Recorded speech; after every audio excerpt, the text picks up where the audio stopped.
You're listening to the Sass Says podcast. I'm your host, Christy Rocha, also known as Sass. I identify as a woman, a wife, and a mother. That should tell you a lot already. And over the last few years, I've learned the value of talk therapy. I have seen how my inner work not only enhances my own well-being, but also my marriage, my parenting, my relationships. And in fact, you wouldn't be hearing this right now if it weren't for the work I've done. My mission is to debunk the misconceptions and stigmas around what therapy is and who it's for. Let's normalize working on our mental health and seeking help when needed. We've all heard of self-care, self-help, and self-love, but do you often wonder how to actually make it all happen? I do. You'll hear strategy-based conversations with professionals, as well as inspiring and validating stories from women who are just like you and me. Think of this podcast as the weekly therapy sessions you didn't know you needed, with a dash of sass, a lot of vulnerability, and me, relentlessly asking, but how? Hello. Welcome. My guest today is Dr. Veronica Eyo. Dr. Veronica is a bilingual licensed clinical social worker with a passion for helping mamas, new and seasoned, navigate the challenges of parenthood. She also has her doctorate in educational leadership from the University of Southern California, where she researched the factors that influence the success of student mothers in higher education. Dr. Veronica has advanced training in diagnosing and treating antenatal and perinatal mental health disorders, as well as trauma and infertility. She is certified in perinatal mental health through Postpartum Support International, interpersonal psychotherapy, and cognitive behavioral therapy. Today we discuss how Dr. Veronica's experience becoming a mother has truly shaped the focus of her work and passions. She shares how she takes care of herself while juggling her business, her future ambitions, and of course, her family. We discuss self-care for every season, her motherhood mantras, and how her cultural background influences the work she does today. We also discuss some buzzy parenthood topics, so look out for Dr. Veronica's take on the mental load, emotional labor, and the default parent. All right, here's Dr. Veronica. Hey, Dr. Veronica, thank you so much for being here with me today. Thank you so much for having me on the show. So excited to be here. Yeah, I really am too. That I saw some of your work on Ingrid's Working Mom Kind, and since then I've just sort of overwhelmed myself with your posts and your work, and I mean that in a good way. I really like what you're doing in your platform. Thank you so much. I really appreciate that. That's like one of the biggest goals that I have, is for just one person to really relate to that information and find it helpful. So it means a lot. Yeah, I feel like more so recently than ever, kind of putting stuff out online can sometimes feel like I'm just like throwing things out into the night, is it sticking anywhere? Is anyone reading this,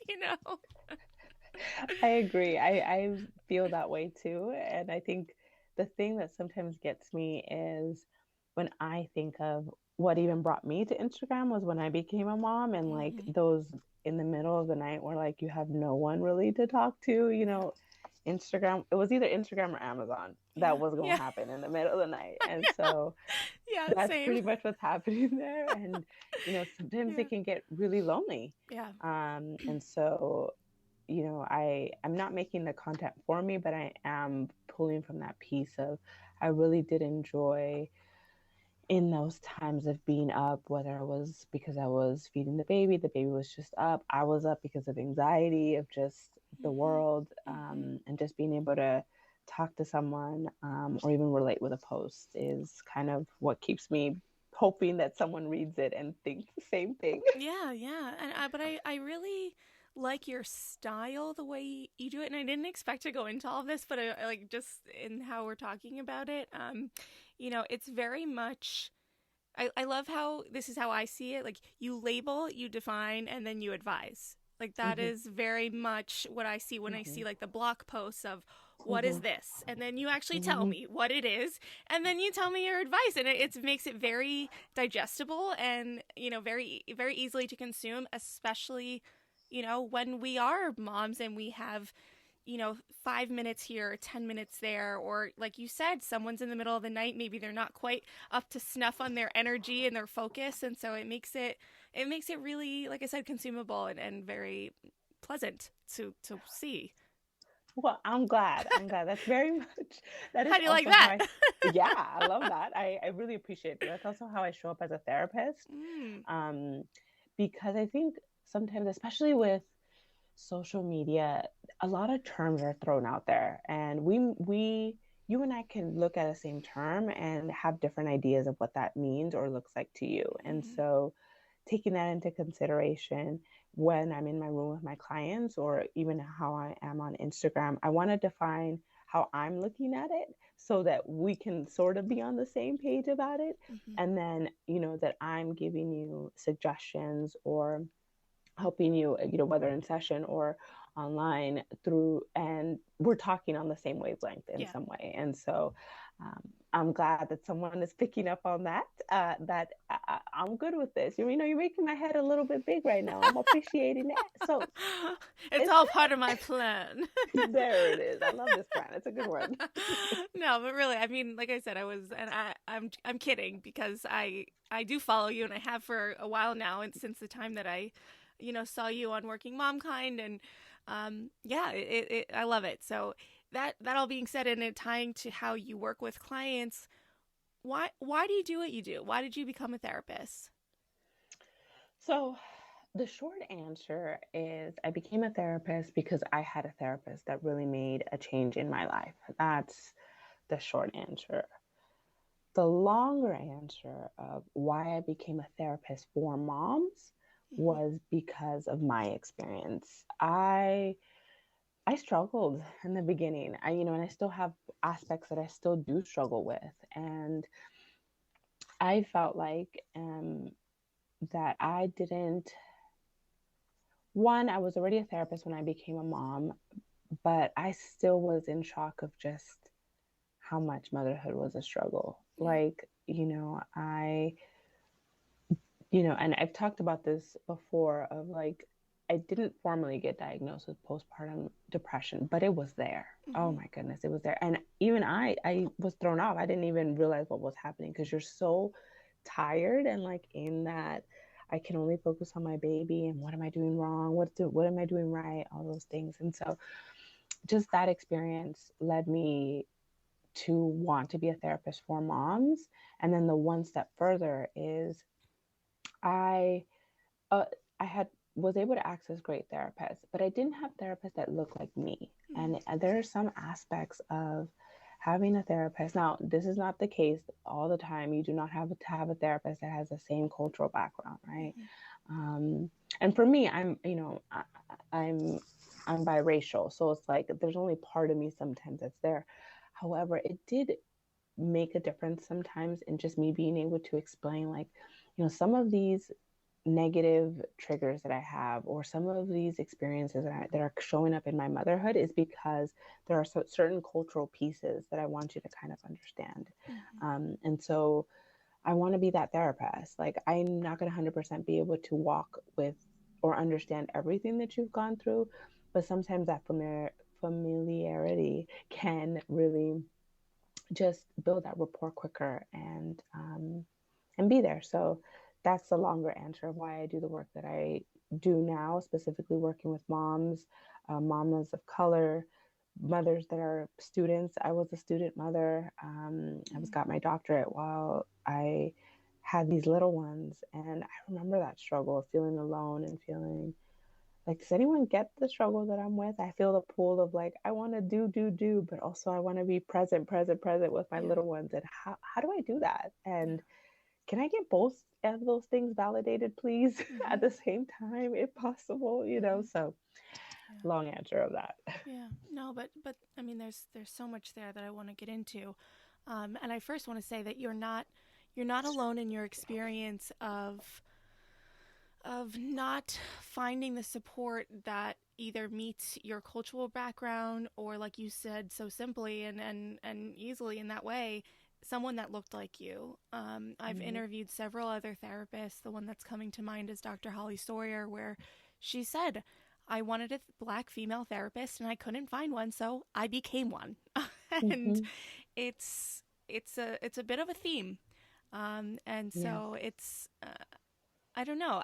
It saddens me a bit, but it also, seeing someone like yourself and seeing those of you like Dr. Holly that just are like, you know what, I'm changing this. It's also very helpful. Do you see that changing now that you're in the field? I do see that changing, and I see it more also through social media. Like I was like, oh yes, there's more out there, um, which has been, very much a blessing. And I think you know, we feed into our children, but in order for us to do that, we also have to like take care of ourselves. And so starting with the support for us really does make a difference as moms. So I am seeing that change and wanting more and more. So Yeah. keep that coming. Yeah. How do you see your background? I mean, you're bilingual, you're a woman of color. How does your background actually come into play in the therapy room? Well, well, I guess like the first one that comes to my mind is therapy is still stigmatized, right? So Yeah. my mother is Mexican and my dad is Nigerian. And in those cultures, we dismiss. Yeah. We dismiss. Mhm. And I'm generalizing. Mhm. Um, but for the most part, there's still a stigma about it. And so being a therapist and sometimes can be easily said, some people just say like, oh, it's just talking about your problems.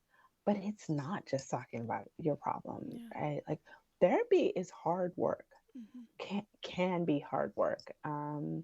And so that influenced how I grew up because when things did come up, it very much was like, let's just brush it under the rug, or what can you actually do about it? Like, you know, sometimes people struggle to see like when you're feeling anxious or when you're feeling sad, it's like you need to do something, move out of that space instead Mhm. of really sit into why are you feeling that way? Mhm. Why is that kind of coming up? So culturally, that's the big thing that I get that push from that. And then another piece of what comes up is my parents did not, go to college, did not, reach this higher education pathway. They didn't take this way. I am the first to hold a doctorate, hold a master's, and so that also comes into play when I show up as a mother Mm. because there are some cultural aspects that maybe this is how it's done, right? That maybe I want to lean into. But then there's this I naturally love to research. I naturally love to, do things differently. I'm also a Mhm. therapist. So it's like I think of what I hear in the room from people of like, oh, I don't want that my kid to kind of experience that. What can I do to work through it? Mm. So then it kind of feel like I'm turning away from Mm. my cultural Mm. pieces but I'm not, Right. Right. but it feels that way. It Yeah. feels that way. And so there is this piece of like, I want to find someone sometimes that can relate to saying like mental health is it's just hearsay. It's not a thing, Right. right? And knowing that that message was given to us, and also know like, okay, no, it's not. Like, come on, Right. you anxious. Right. It's there. Let's deal with it. Yeah. Yeah. Like Yeah. it's there, and and so being able to like laugh at that, that's the message, and then also be like, okay, yeah, now I got to do this hard work. So Yeah. Yeah. that's kind of it. Where do your parents sit with it now? Do they understand what you do and are down, or is it just like, separate rooms in terms of what you do? I think it depends on the day. So my Okay. mom, I'm calling her out, hopefully she never listens, but if she does, she needs to work on it. She very much just is like, well, just get over it. Like just get over it. Mm. And um that mentality. And I think my dad, he very much sees it as like, I see you trying to do better, like Mm. do better than we did. Because there's very much that and idea of like I took you so far, so you need to take your kids even further. So I think you could understand that. Sitting in the work and doing it, that's a different story, because it's hard. It's really, and I think of that myself, when I work with my personal therapist, sometimes I have to be like, this is what I really want to say in the middle of a tantrum. Is that what I always say? No, but this is what comes up, right? Like for me, and for me identifying like, well, hey, that's a trigger for me, because in my childhood, that need wasn't met for me. And so like, I'm still kind of like back there being little Veronica, trying to regulate myself. And heal from that. And here is my little one doing the thing that, my parents did something different. And so, that's where they're at. They try their best. I very much have healed on that. They've tried their best. Yeah. I've heard you say that,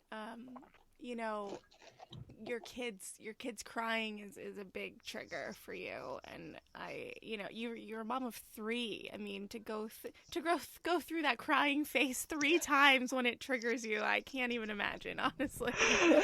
Yes, I want to clarify, the specific crying is where it's like they're talking to you and you're like, I can't understand. Like, I'm trying, like, so do you want this grape or do you not want this grape? Like, I know. you know what I mean? Or like, I served the water wrong. Like, it's just, Yep, I do. That's where I'm like, I'm trying. I know. I know. So that specific crying is it. Like that newborn cry, like that, I'm like, okay, you got no words. Like, I'm cool. And that's really what, when I was out of it. And now like my oldest is in that stage, and my second one can kind of like cry and kind of, and that my youngest is still too little, so his cries don't bother me too much. But yeah, it's that piece where you're just trying so hard. And I can see now why my parents said, just stop crying, like just stop. I don't say that, but I want to sometimes. Like, or I have to say, my phrase is totally calling out Daniel Tiger's mom, because she's so calm. She is so calm, and I forget the song. I'm not gonna sing it, but like, count to 4 when you feel upset. When you feel so mad that you wanna roar, take a deep breath and count to 4. Yep. There it is. Oh, I know it well. There it is. I just my sang daughter it. will be telling me, she'll be like, you know what? You need to count to 4, Mom. You really gotta count to 4. Oh, jeez. And I'm like, yeah, you're right. And she'll be like, I think, that really hurt my feelings. And I'm just like, yep. And I gotta joke about it sometimes. Like, you need that community to kind of understand, like, here I am trying to raise my kids in a different way, but also like, I'm still a human. I'm still trying to heal, right? And here's this little person telling me they're right. Breathe. That I gotta count to 4, which I do. Count to 4. Sometimes I'd be like, I need to count to 10. Let me move on now. Yeah, I know. I hear you. I think, and you're touching on, when you say, like, I got this little person, but I'm still human. I mean, I think that there are a lot of these conversations starting to happen now, that we are talking about moms as humans rather than superhuman. But there's still a lot missing from that conversation. Or, what do you think are some of the myths or the misconceptions out there about motherhood that you want to see kind of just like done away with? The biggest one is that we can do it all. Yeah. That this is just motherhood. This is just how things are. That message is still there.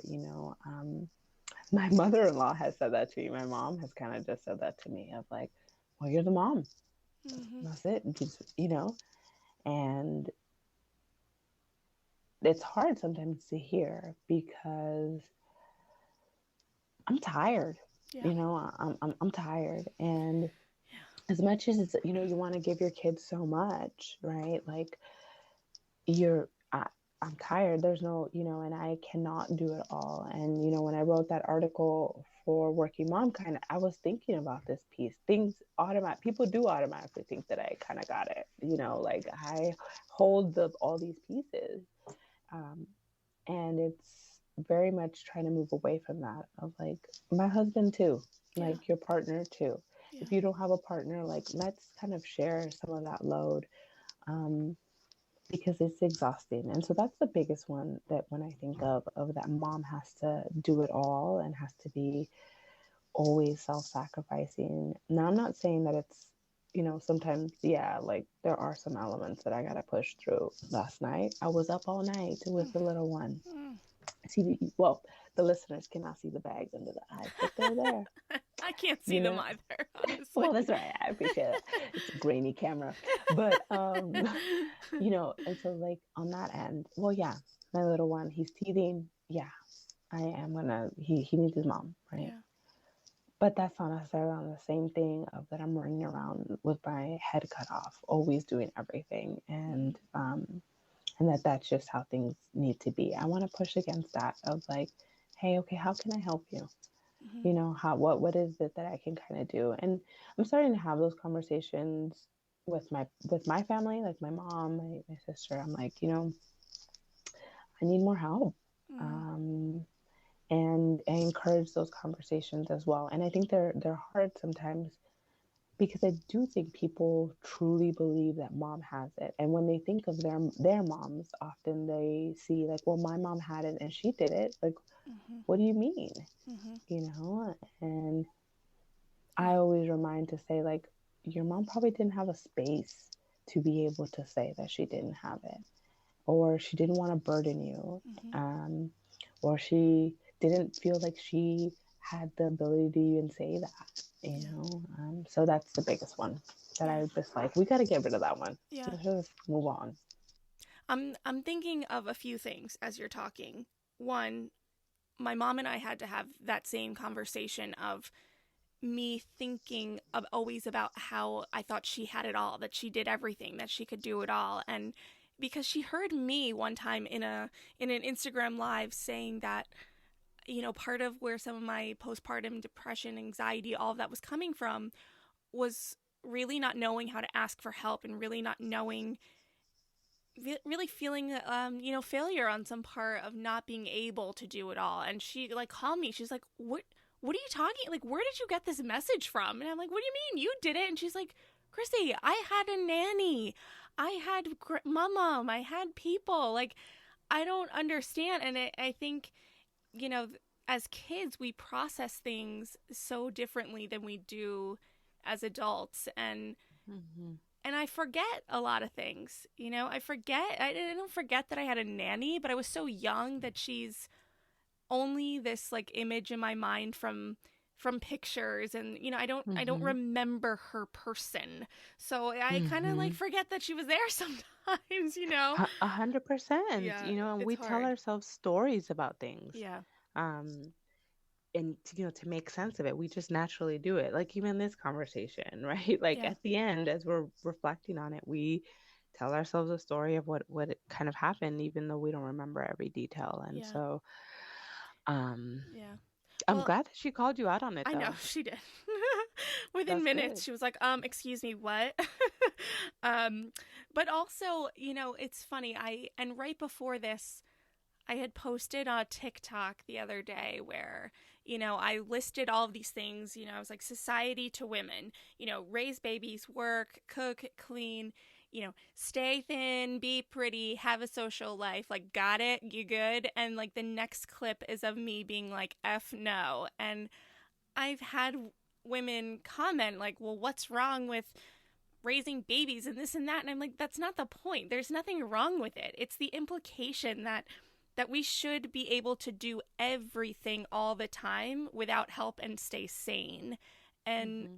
and that's a problem. And I Mm-hmm. think, like you said, I have a husband who is helpful. I don't have That's not, it's not the case that I don't.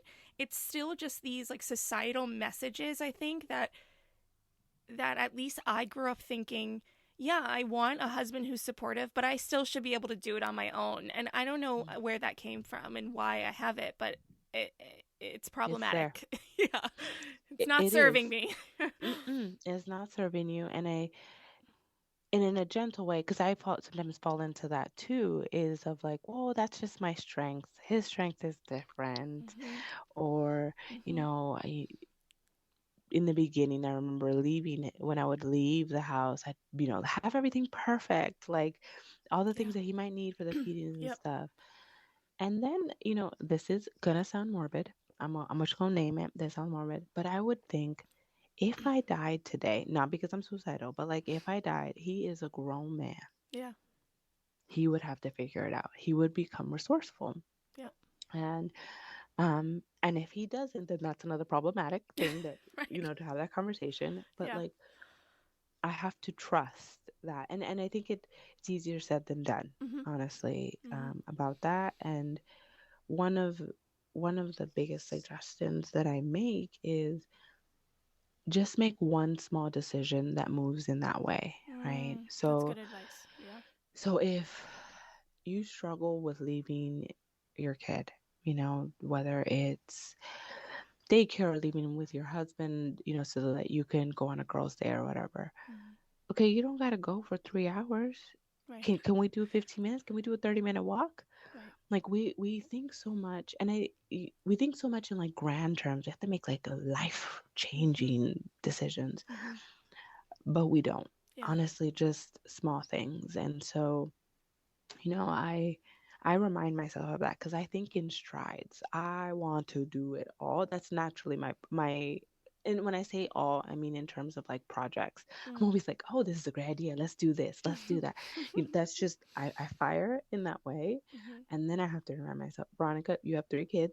Yeah. Okay, so remember that. Okay, you got that. Okay, cool. Now taking into consideration that. Okay, you love being a therapist. Cool, great. And now you want to do more projects. Well, you can't do all the projects. Right. So, like my project right now, I love being a podcast guest. I love coming on these. One day I would love to have a podcast, Mm-hmm. but Veronica, small steps. Mm-hmm. So, let's do this. Great opportunity to meet new people. This is an hour of my day, Mm-hmm. and I get to feel fulfilled for the rest of the week because of this. Mm. Look at that. Mm-hmm. That's it, right? And before I thought that was unattainable. I had to do these different strides, but here I Yeah. am.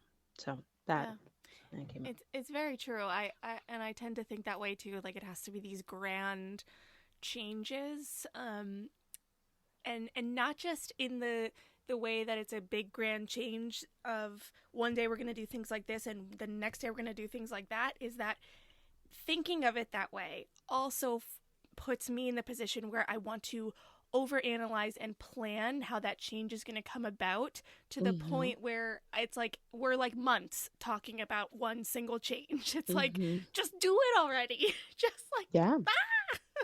no, it's like 100%. yeah, 100%. Yeah. it's Yeah. overwhelming. Yeah.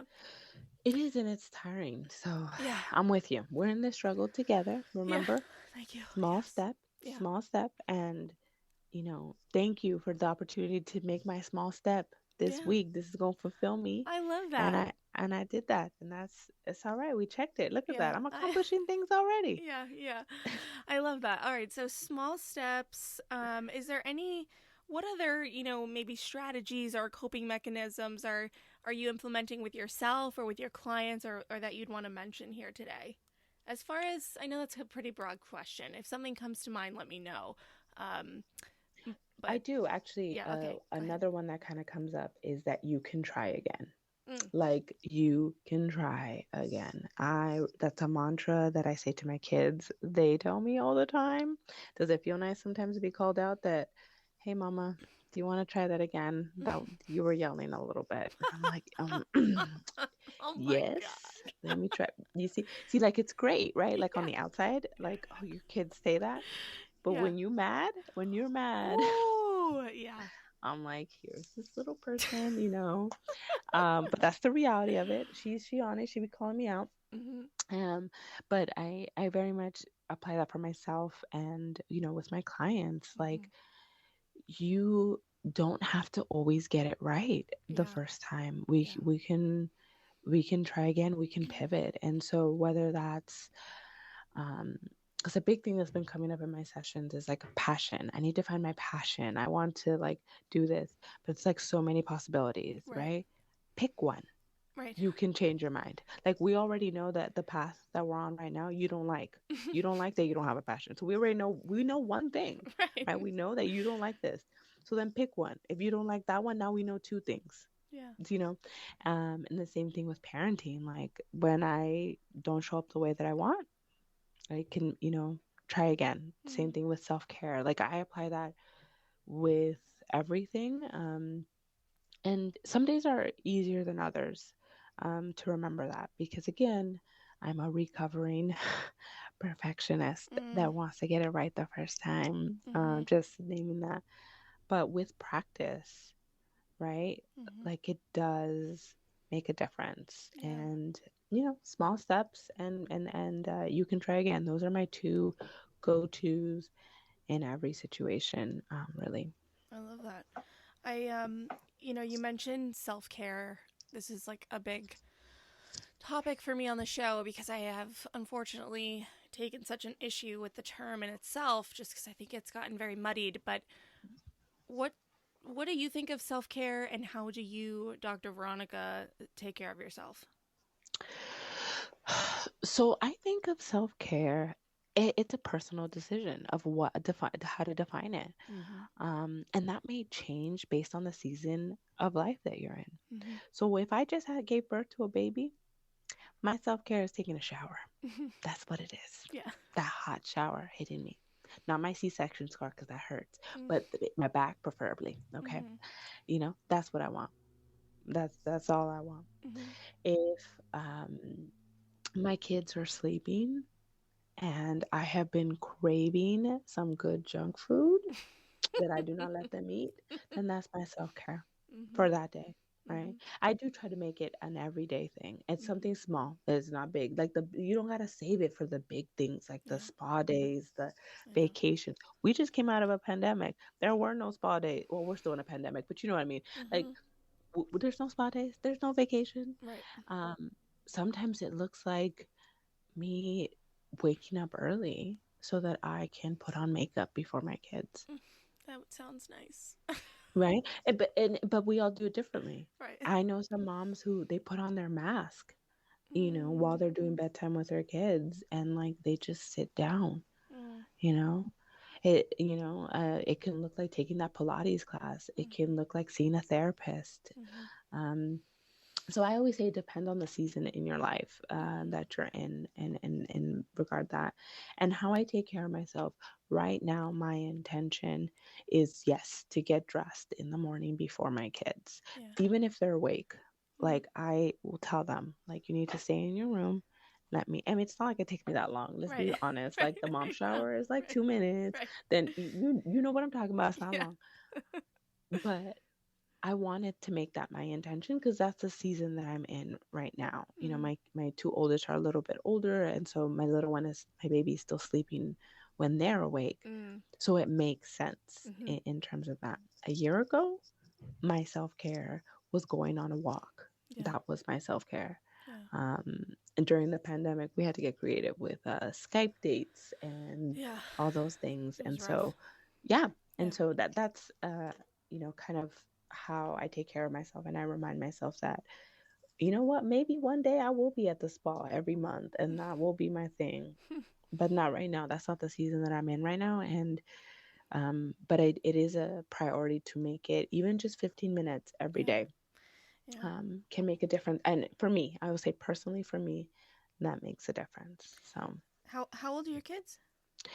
my oldest is 4, my middle is 2, and my youngest is 8 months. Oh my goodness. Yeah, Hmm. oh my god, you got your hands full. You are in it.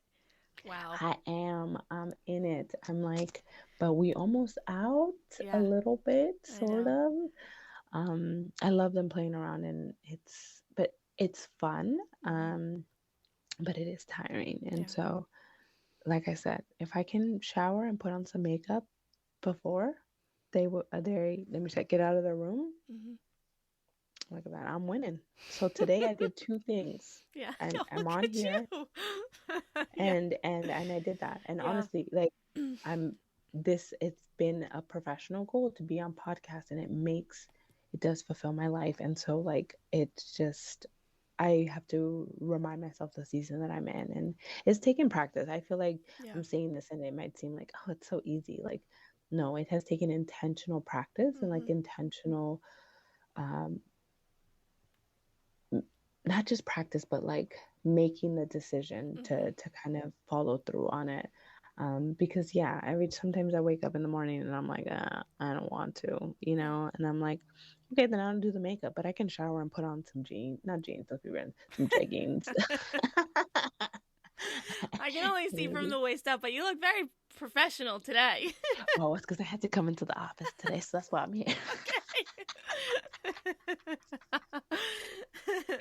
But I'm glad you said that because, it's so hard. I think especially in that newborn phase or the let's just call it at like the year and under phase, even 18 months and under, we want so badly to feel like ourselves again, and maybe that comes in the form of putting makeup on or putting, leggings versus sweatpants or jeans or whatever it is, and in that year, it sometimes just really isn't possible. And I remember like really wanting to fight against that. And you know what? And then it's like the phase is over and I look back and I'm like, "Oh my God, you wasted so much energy." Like wishing you just had more hours in the day that were just not yours to have for that moment, for that time period. Yeah. So I'm glad you said that. And it's yeah, I don't know, and it's reminding me too of something that's been kind of buzzy for me recently, and buzzy, I guess, on social about body image and this whole idea of bouncing back. What do you think about this? I think it's BS. Yeah, That's not a curse word. no, Okay. Okay. Okay. There it is. Uh-huh. Because you're a different person. I'm a different person. yeah, I had 3 babies. My body does not look the same. yeah, And I very much embraced that, mm, and to a point, to the point of, because my mind is different. But mm, I remember, feeling like, and even sometimes, like when you go out, people make comments, yeah, whether well intentioned or not. And mm-hmm. it's like, I'm trying to do my best, Right, like that. I'm just trying to do my best. And, you know, my, it's not a bounce back, but my thing is I love running. mm, And so when I was able to get my running back after this third baby, mm, I feel so much clearer mentally. mm, I feel uh, just more connected, because that was just honestly, it's a big coping skill for me. mm, So um, it is BS. yeah, I think we're, it, and it doesn't help that people kind of just talk about that so easily yeah, sometimes, and like, and I think also sometimes people don't feel comfortable to kind of say something, when someone says that comment of like, whether that pat on that tummy to be like, isn't it time to start oh my God, work? I'm yep, like, no, oh, no, it's not. No, yeah, it's not. Are yeah, you caring for this baby? right, Do I got J Lo money to look like J Lo and have a personal trainer? I don't. Do I got a nanny, a cook? You know right, what? If I had that, right, then okay, right, right, could bounce back right, too. right, But since I don't, my goal right now is, let me just keep these kids breathing. You see them breathing? They mm, already look good because I got them dressed before, yeah, So let's keep it at I that. know, So that's kind of what I want to say. It's BS, and we need to stop that. Just yeah, stop. Don't make no comments on no one's body. It is not helpful. I know. Um, Yeah. It's like whatever you're saying to them, they were already thinking times 25.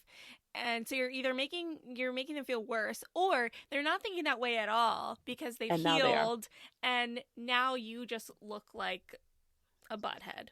Like, because I don't know. It's yeah, we just have to stop. I think you're right. Just stop commenting on bodies. It's yeah. And a lot of times what's going on with our physical body is such a reflection of what's happening mentally and emotionally for Hmm. us. We're like new mothers. Yes, there's a lot of biological stuff happening there, hormones and things Hmm. like that, but a lot of times our physical body reflects what we're going through. So to be Hmm. commenting on someone's body, you are In inadvertently essence. also Hmm. commenting on their mental and emotional well-being, and that's not okay. That's not cute. No, no, no, No, no, it's not. no. And I what comes to my mind is I'm currently reading Think Like a Monk by Jay Shetty. I don't know if you've No. read his book. And he was referring to this piece of like sometimes we just think in this negative way. Like Mm, we'll see someone like walking across the street and we'll like already think negative comments or say negative comments. yeah. And he kind of made the challenge to then think positive things towards Mm, them or say those positive things. mm, And, I have been stuck on that. And as you were talking about this body image thing, if you're going to comment on a mom's body, you think something like that, okay, let's do something positive because yeah. clearly that's not helping. Right. So, do you want to offer to hold this baby so she can go for a walk? You Right. going to Right. treat Right. her Yeah. to some meal delivery thing? What is it that you think Exactly. that she needs to be doing? That's a good point. Yes. So, Yeah. um, Yeah. I'm because, and I think that for myself, I when those comments come in, because I'm not perfect, right? Those comments, I look at myself and I'm like, Veronica, Mm-hmm. come on, what's wrong? Mm-hmm. Why are you really shouldn't be eating that, or you don't, that things don't go away sometimes. Yeah. I I have know. been practicing, like, Yeah. Veronica, you brought in 3 kids, Yeah. 3 kids, 3 surgeries. Oh my goodness. Yeah. Mm. Like, come on, Yeah. just I know. reframing that and remembering that positive thing. So Yeah. he mentioned that in the book, and I've heard that saying before in the past as well. Mm-hmm. But it just has been really standing in my mind of just like, yeah, how sometimes we do think in a way that's harmful and negative. And let's try to challenge that and start to either wish well to those people or towards ourselves or do something Mm. positive. Yeah. Um, Yeah, I like that. Or do something, right? Like just yeah. hmm It's really easy to sit back with your opinions and your judgments. Like do hmm something. Um yeah. And so I mean body image, I think bouncing back these are like I said kind of buzzy things going on. There are a few others that I know you feel passionately about that I want to bring up. And I think the one that originally I saw from you was about the idea of the default parent. hmm Um in your words, what is that? So the default parent is the go-to person, the holder of all of it, the whole family childcare responsibility. I said it like that all dramatic because it sounds surreal that we would think one person can hold that, and yet Yeah. that expectation is there. As big kid falls, where's the band-aid? Right. Right. Kid gets home from school, mom, where's the band-aid? Where, Yeah. come pick him up. Right. Come get them, mom. Right. Oh, this project, this holiday's coming up. Mm-hmm. We have to bring this birthday party, Mm-hmm. applying for school, all these things is one person holds that. And it becomes like this default, like that's where we go to. Mm-hmm. That sounds exhausting. Saying that, I just got tired. Yeah. Me too. Yeah. Yeah. Yeah. What do we do about it? We got to challenge it. So now we know what it is. We Mm-hmm. know that that is sometimes a pattern that we fall into. And I think it comes from good intentions, that pattern of Mm-hmm. like, yeah, I'm just a better organizer than my husband. Yeah. Like, it's just more of my skill set, so we fall into it. Let's have a conversation about it. I'm old school, so I love writing things down. Mm-hmm. So let's write down all the things that I do. It's very tedious, by the way, if Yeah. anyone has ever done that, to actually like write everything down. Mm-hmm. Though, small hack, I don't know if y'all read Fair Play. Um, No. she she kind of like maps. She did write it down, all the things that are done in a family. Um, and it's kind of another way of like being able to see. I think the PDF is available online. Wow. If not the book. The book is very good, by the way. I've reread Interesting. it. Um, and it's like the holder of all these elements, right? Yeah. Let's write it down. Let's see what's there, Mm-hmm. right? And then let's talk about it. If we can talk about it just you and your partner, that's great. Do you need support from a therapist that can help kind of figure out what's there? Do we need to delegate to someone outside the family? Mm-hmm. Like, welcome that help. And I think it's hard. Yeah. When you're the default parent, it kind of feels like you, I'm going to name it, you want to control it. You Yeah. want it to be done the way that you want it to be done. Yeah. So then I challenge you to say, like, what will happen if it's not done the way that you want it? Yeah. And do you like how you're feeling right now? Yeah. Because if you like how you're feeling right now, then let's keep doing what we're doing. And obviously in therapy, I say this more empathetically, y'all, but we ain't in a therapy session right now. We in a get real session. We're in a get real session. Let it Y'all out. listen to me. Yes, yes. In therapy, I'm more empathetic, so Right. don't feel like this is how I am as your therapist. Though sometimes you Yeah. need to Every hear now and then we need a slap. but but if you don't like where you're at, if you're so overwhelmed, then let's try this. If you Yeah. think, man, if I write everything down, my husband's not going to want to help or my partner's not going to want to help. How do you know? Yeah. Let's try to do something different. Mm-hmm. And then when we have it written down, let's delegate reasonably. Mm-hmm. When you're the default parent, that means that most of the time you took care of everything. Mm-hmm. So that means that we're not automatically going to get to 50-50 split right away. Mm-hmm. So let's start small, right? Small is my plan. 15 minutes, small tasks, small things, It's reasonable. consistent. Yeah. That's what keeps you going. Yep. And that's how I personally work towards that. That's what I suggest in therapy. Recommended the book Fair Play. That's what she That's good. co-signs on Yeah. that too. Yeah. So it's there. Again, it comes from the messages that we hear Mm-hmm. from others and from society. I'm not going to get on the soapbox about the messages from I society, know. but it's there, Yeah. right? Yeah. And so Yeah. we got to challenge it Yeah. and write Yeah. it down and let's talk. Excuse me. Yeah. Yeah. Yeah. I think, um, mm, it's tough. I'm thinking of my own experience with it. Just getting to a point, particularly I think during the pandemic when we were like kind of back open, and so my husband was back out of the house, but me and the kids really weren't, and um, it just I got to a point with being in that role where I had like this opposite experience of not so much wanting to control everything, but being so burnt out from that role that I could care less how anything got done. Like it was Mm-hmm. like, you know what? I would say there was a time where I would say to him maybe, hey, can you feed them dinner? And he might say, sure, no problem. What should I feed them? And I'd be like, oh, well, there's this and this and this and this. And then it got to a point where I'm like, I don't care. Give them Doritos. Like I don't want to be in charge of this anymore. Mm-hmm. You know what I mean? Mm-hmm. Like I don't want if the task of feeding the children dinner is now yours, like own the whole task. I don't want any more part of it. I don't. Yeah. Yeah, it's hard. It's hard. It is. It's hard. And again, because there's also the pattern that you're gonna know what's in the fridge to be able to feed them, Exactly. right? Yep. And Yep. so let's try to break that. And Yep. and the book I just mentioned, Fair Play, kind of gives examples of like that, of Okay. that if you're Yeah, gonna that's good. if you're gonna take on that task, there's probably steps that came before that. Right. So let's kind of, do that. And, for like I guess foreshadowing, she's uh the author of Fair Play is having facilitators training, which I will be taking. And so you'll Wow. see people will start seeing more posts about things like that because it's really relevant. Like we Yeah. just came from a pandemic. Okay, we're still in a pandemic, I but know. like Yeah. Yeah. it's Yeah. hard because I'm like, well, at least here in California, things are still, well, I live in LA County, so I can't speak for all of California, but Mhm. things are a little bit better, but we're still masked up and all those things. And so, Yeah.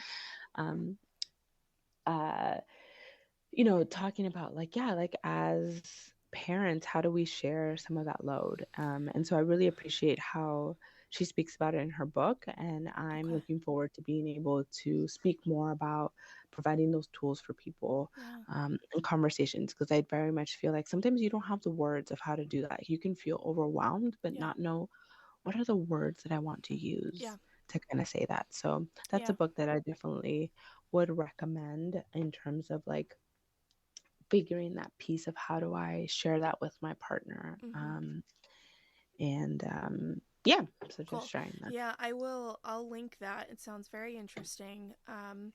Yeah, and I'm glad you said that because I think that communication piece as communication tends to do with most topics, becomes the focal point of that, Mm-hmm. because yeah, like my husband can't read my mind, and the fact of the matter is you know I had to learn too that a lot of times he's asking me those follow-up questions, as I would call them, like if he's like, oh, I'll change the diaper, and he looks down, there's no diapers, and he's like, where are the diapers? It's like he genuinely doesn't know. Like he's not Mm-hmm. trying to piss me To annoy you. off, Mm-hmm. and is or I've learned too, there are times where if he's gonna like take them to play in the afternoon or something, and he'll even say like, well, what do they like to play right now, and da da da, and I'm just like, I'm looking at him like, what? And he's like, well, I don't know, just if there's certain things they like to play, I'd like to know. I'm like, oh, like you just want to know. And meanwhile, all I want for him to do is just do, just do it. Like, Yeah. Yeah. But we gotta but it's acknowledge. communication is the point. Mm-hmm. It's sorry to cut you off, but No, it's true. it's the communication point of, oh, understanding and having him tell me, I'm not trying to make you mad. I'm just genuinely interested and curious, and then me being able to say, here are the certain things I don't ever want you to be curious about. Don't ever ask me that again.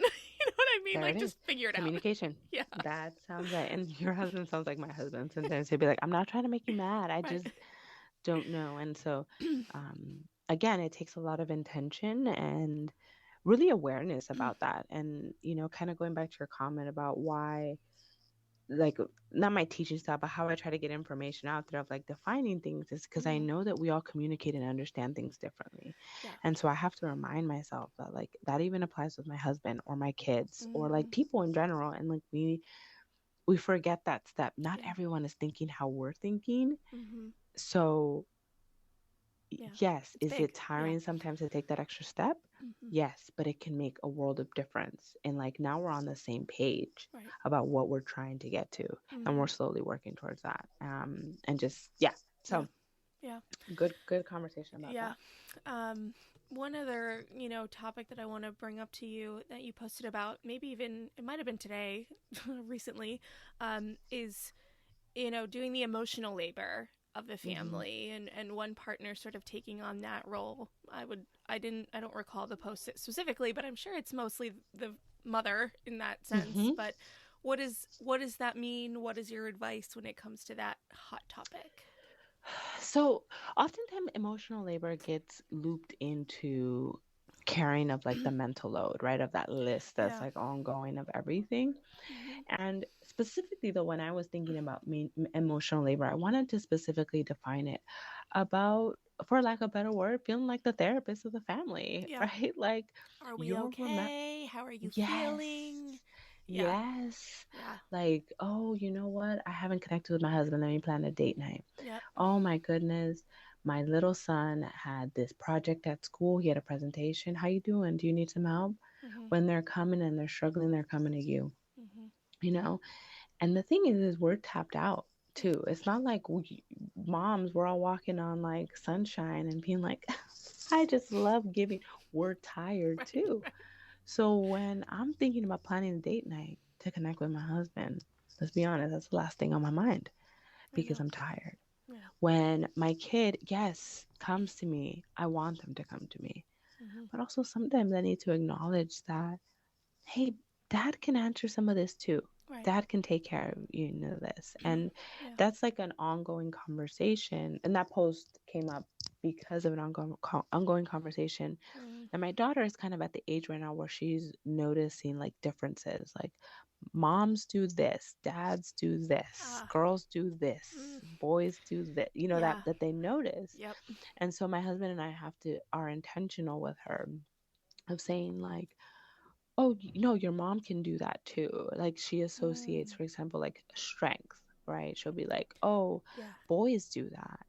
And my husband will say, no, actually, your mom can do that too. Right. Like girls can do that too. But, so they're in that Yeah. stage because, Yeah. that's what they see on, everywhere. And so Yeah. with that emotional labor, acknowledging that that's there, acknowledging that, yeah, you want to be there for your family members, but Mm-hmm. also you're tired. Mm-hmm. And so because you're tired and because you also need to fill from your cup, let's communicate. Let's talk about that. Mm-hmm. Like, hey, honey, have you been noticing that, you know, son or daughter has kind of been struggling with this? It's been on my mind. Mm. Hubby might say, I didn't even know that was happening in school. Right. Right. Oh, yeah, let's talk about it. Yeah. And what comes from there? Maybe we don't solve the issue, because the reality is, as parents, it's a growing curve, but like it's a struggle to watch our kids struggle, I but know. we're Yeah. letting them, right? Mm-hmm. Some elements, but depending on their age.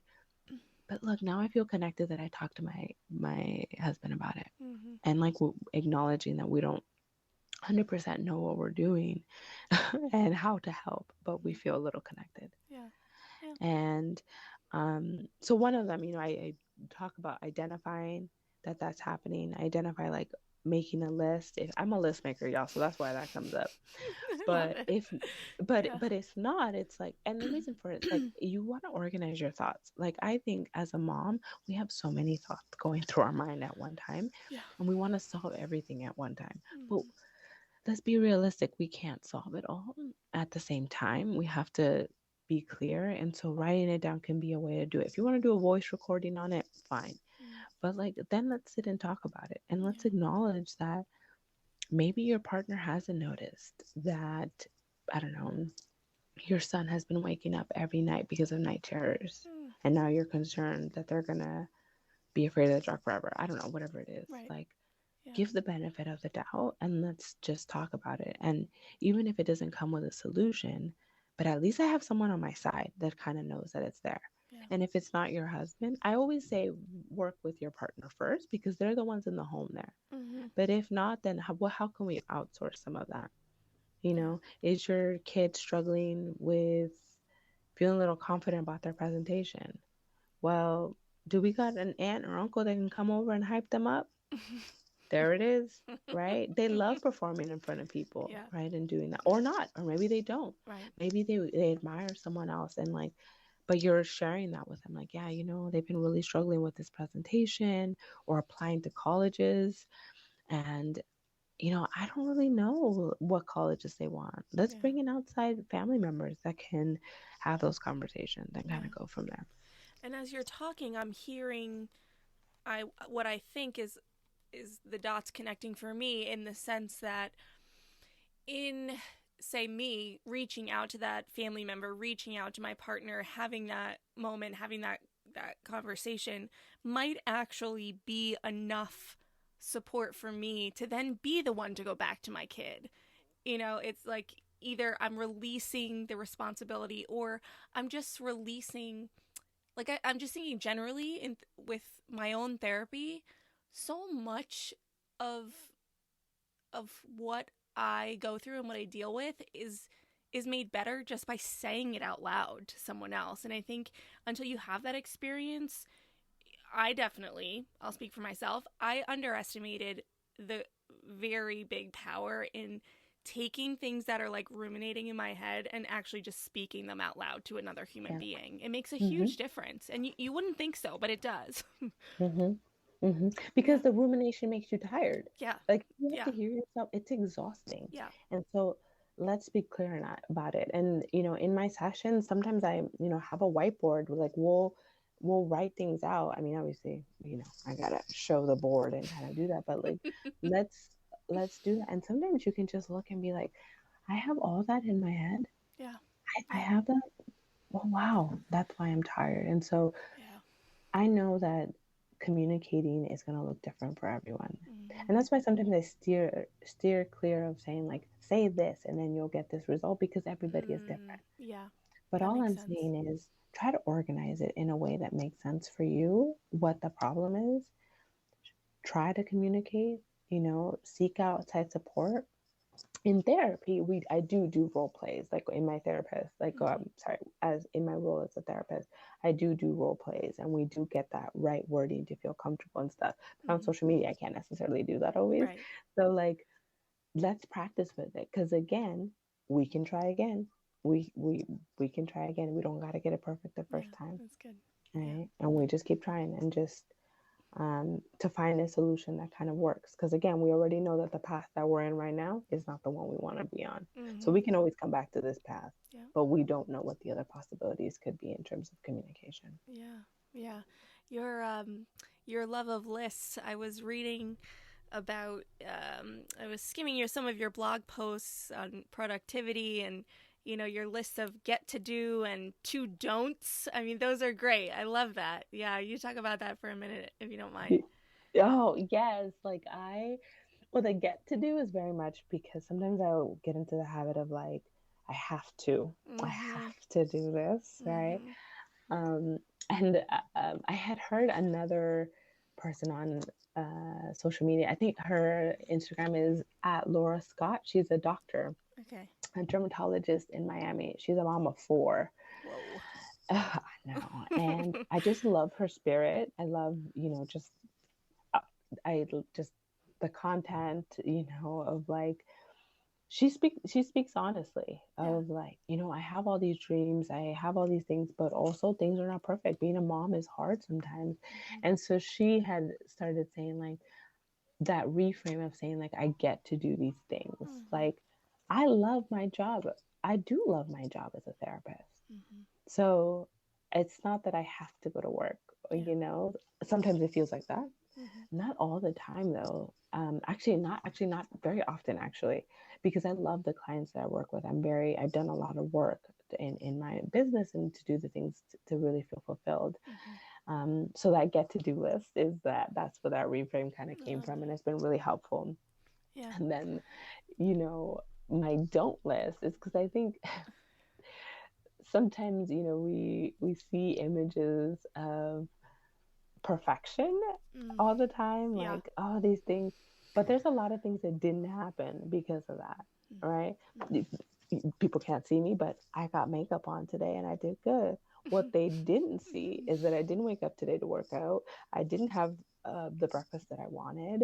Mm-hmm. All you see is this. You don't Right. see the other pieces, That's a great, right? great point. And that don't list, that piece of like helps me remember that like I can work in one area and thrive, and there might be another area that may be lacking, and that's okay. That's part of that balance, if I can use that word, of Mm-hmm. like some things I'm doing amazing in and some things I'm not, and we're just trying to find it in that way, and that's okay. And Yeah. when I say that's okay, I have gotten to that point with a lot of intention and letting myself feel uncomfortable Mm-hmm. with the fact that I want that list to have all the checks on them. Mm-hmm. Yeah. So then I had to do the don't list to really help me be like, well, there you go. You got your checks, Veronica. You see that? I love that. That's reminding me of, I don't know if you've watched Friends, but when Monica is like giving a massage and she's terrible at it, and she's like, so I'd get the award for the best worst massage ever. And then Chandler's like, yeah, and Yes, it's like, there it is. it's just shifting your mind. Okay, you like lists, you like checking things off, but let's check things off that I don't have to do. That's so There it is. good. Yes. And it's so true. I just, I have an episode coming out with Renee Reina.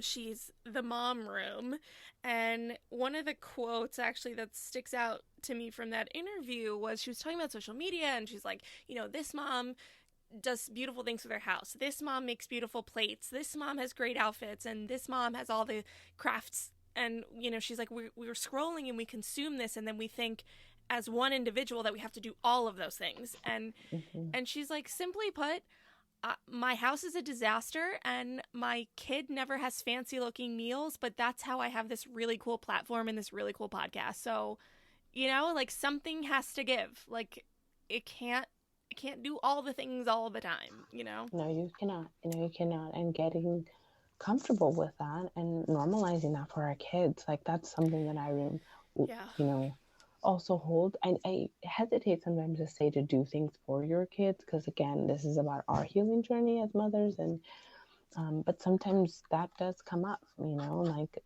I'm talking about things that my daughter's noticing. Mm-hmm. Mom, you're the best mom because you do everything. Yeah. That's a comment that she has said. Yeah. Like you always do everything. You do it right. Mm, yeah. That's not the case. Right.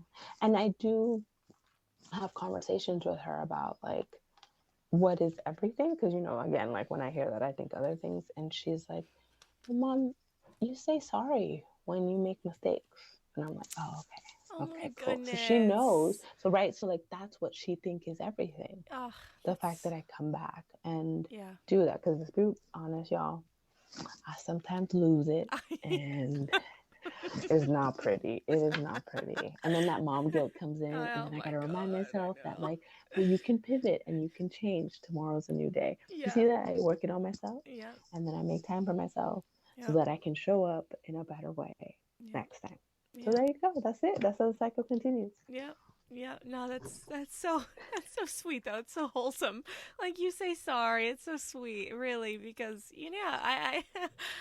my husband is rarely home for the morning out the door process. Mm-hmm. And he overheard it one day last week, and he called me maybe a half hour later, and he's like, "You okay?" I'm like, "Yeah, great. What are you talking about?" He's like, "A little crazy," because I was like, I was like, "I lost it. I absolutely lost it." And he started cracking up. He's like, "Oh yeah, you did." He's like, "I'm just trying to understand if this is an everyday thing." I was like, "No, this day was particularly special." you There know? it is. Yeah. Just some days are just those days, but And yeah. we try again.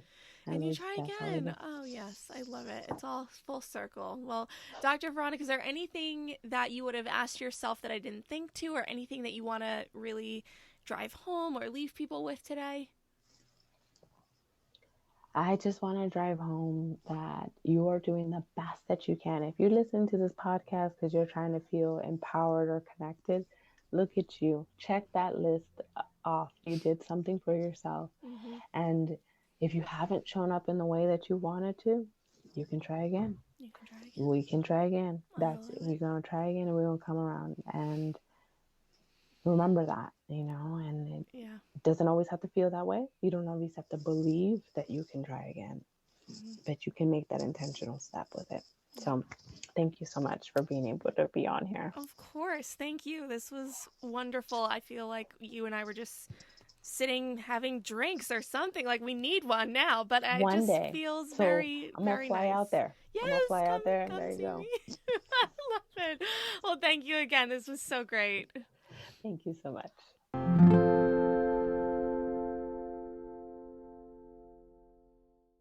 How much fun is she?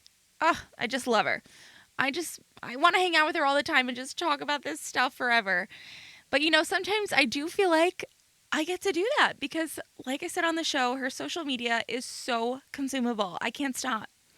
I encourage you to go to her Instagram and TikTok accounts. She is at Dr. Veronica Eyo because daily she is showing us how to take care of ourselves. How? By showing us what she's doing. She shows her coffee runs, her actual runs. She gives us journal prompts and so much more. So, all right, a couple of things. I think it's important to reiterate that Dr. Veronica was a therapist when she became a mom and didn't fully realize that postpartum depression was occurring. That's always fascinating to me, but also very validating. And I think it speaks to just how all consuming those early days, weeks, and months are.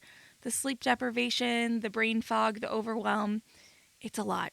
And sometimes trained professionals aren't aware of what's happening to themselves. So when you think about it, how are those of us who aren't trained supposed to recognize the symptoms and signs? And so I say to you, if you are pregnant, or if you're thinking of becoming pregnant, or you have friends and family members who are pregnant, this is your reminder to educate yourself on what postpartum mood disorders look, feel, and sound like ahead of time so you can know what to expect and get ahead of it. Okay, so aside from that, the big takeaways are we can try again and make one small step. I totally related to all of that. We can try again is so relevant because I think, particularly as women and mothers, we're so critical of ourselves that when we mess up or we do something differently than how we said we were going to do it, it's like the world is ending. And you know what? It's not. We can try again. And the idea of taking one small step, I mean, that is me in that it's not me. I want to make drastic, life-changing changes all at once, fix it all and make everything better. And we all know that it just really works out that way. So this is your and my reminder to take one small step towards something that you want, something that you want to change, something that you want to do differently, whatever it is for you right now, take one small step. All right, that's it. That's it. Have a good day. Bye. Thank you so much for tuning in today. Sass Says is a production of Luann Nigara, Inc. This podcast is meant to be educational and not meant to replace professional therapy or professional medical attention. To learn more about today's show and what's new in my world, head over to sasssays.com. Thanks so much. Talk later.